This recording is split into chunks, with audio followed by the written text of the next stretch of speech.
Right guys, so hopefully you did pause the video and had a go at answering the questions. What I'm going to do now is go through the answers and see if we can work out whether you got it right or wrong. If you did, fantastic. If you didn't, that's fine. Go back and watch the video again and then have another go. So first one is 5,170,000. So I'm just going to write 5.17 and then I need to do multiplied by 10 and then however many zeros there are, or however many digits there are after the 5. So 1, 2, 3, 4, 5, 6, 7. Sorry, 51,700,000, not 5 million. Next one is 9.64 times 10 to the power of 5. Now notice what I did. This number here, oh, what's going on? This number here is 9.635. So to round it off to 3 significant figures, I changed the 3 to a 4. Hopefully that makes sense. I don't know if that was English. Next one is 2.4 times 10 to the power of 1, 2, 3, 4, 5. 5 zeros in front of the 2.4. I know what you're thinking. Oh my god, sir, you did it wrong. Need to have the negative sign because I am decreasing the value, so therefore I'm dividing by 10. I'm not multiplying by 10. Okay, next one is 8.92 times 10 to the power of minus 9. So on a nano scale, 10 to the power of minus 9.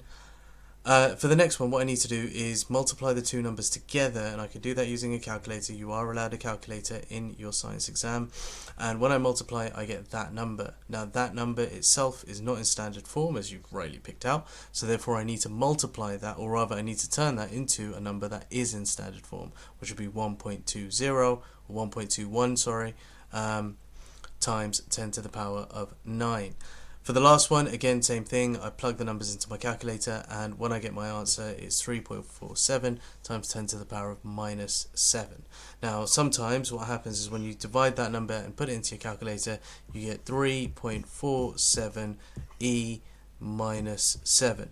Now, all that e means is times 10 on the calculator. Obviously, it's an exponential, but in terms of the calculator, as far as you're concerned, as far as I'm concerned, it's times 10. That's what it means. That's what it stands for. Yeah? Right. Last one then is this thing here. So magnification, let's put a blue box around it so you know you need to write it down. Magnification is equal to image size divided by the real size. Now what that means is to work out how many times the image has been magnified, what we need to do is look at or measure or be told what the size of the image is, whether that's in centimeters or whether that's in any other scale, millimeters, that you've been given. Okay, so usually it's going to be in centimeters or millimeters for the exam. Oh, that's not a bracket, that's a C. Right, and then the real size is the actual size of the object in real life. So in other words, if it wasn't magnified at all, how big would it be? So usually we're talking micrometers, or we're talking nanometers, or a similar sort of scale, right? So we're talking very, very small when we talk about the real size for microscope.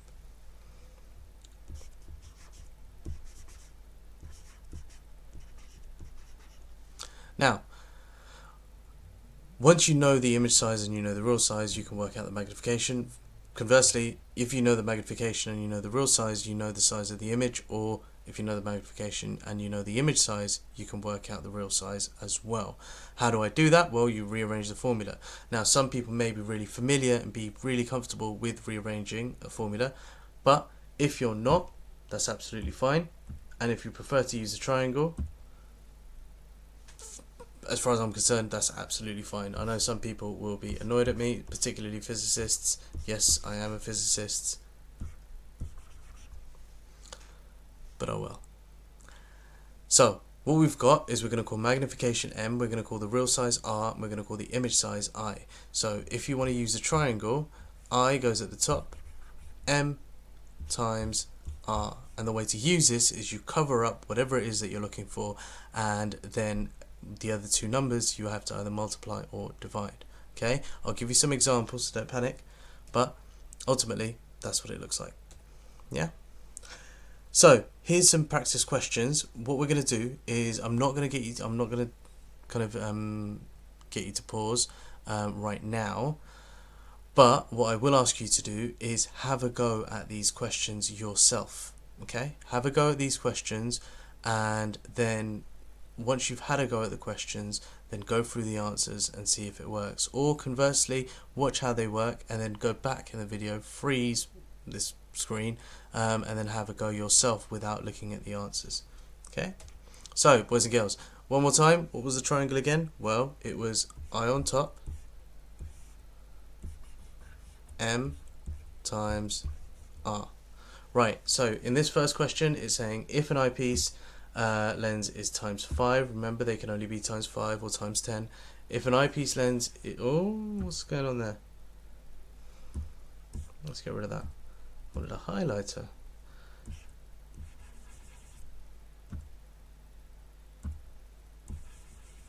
There we go.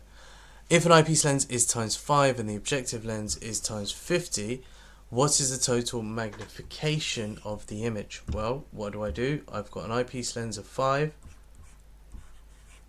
and I've got an objective lens of 50. So I multiply those two numbers together and my magnification is times 250. For the next one, it's saying how many orders of magnification between 1 centimeter and 10 micrometers.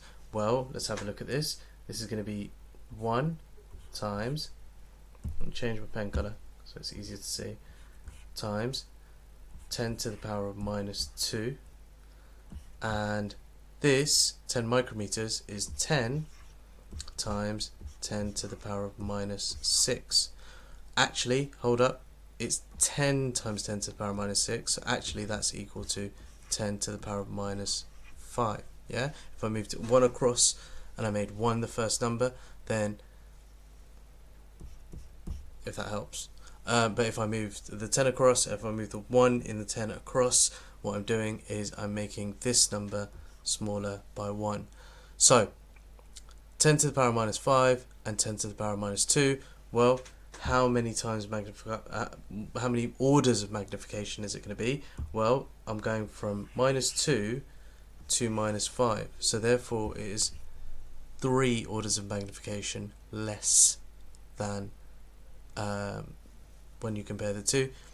10 micrometers is 3 orders of magnification less than 1 centimeter. Next question. What is the magnification of an image if it is 20 micrometers in real life, but the image it shows is 10 centimeters? Well, let's have a look at this. What am I trying to work out? I'm trying to work out the magnification. So if I'm working out the magnification, I cover up the M. So let's just get rid of it completely. So I need to do my image size divided by my real size. Now I can do that on a calculator. So I'm going to do 20 times 10 to the power of minus 6 divided by 10 times 10 to the power of minus 2. Now I'm going to be very careful because I'm going to do this on my regular calculator. So I need to put those brackets in when I plug it in. Otherwise, calculator picks up BIDMAS or BODMAS, whatever it's called now, and it will multiply the divide sign. It will do 20 times 10 to the power of minus 6 divided by 10, then multiplied by 10 to the power of minus 2 again. So you need to put the brackets in when you do it in your calculator.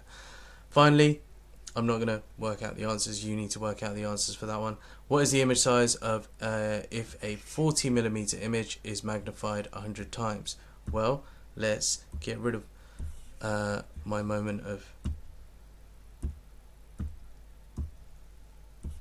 whatever that was, and let's look at the formula. Let's look at the formula triangle again. What is the image size if a 40mm image is magnified by times 100? So what do I know in this question?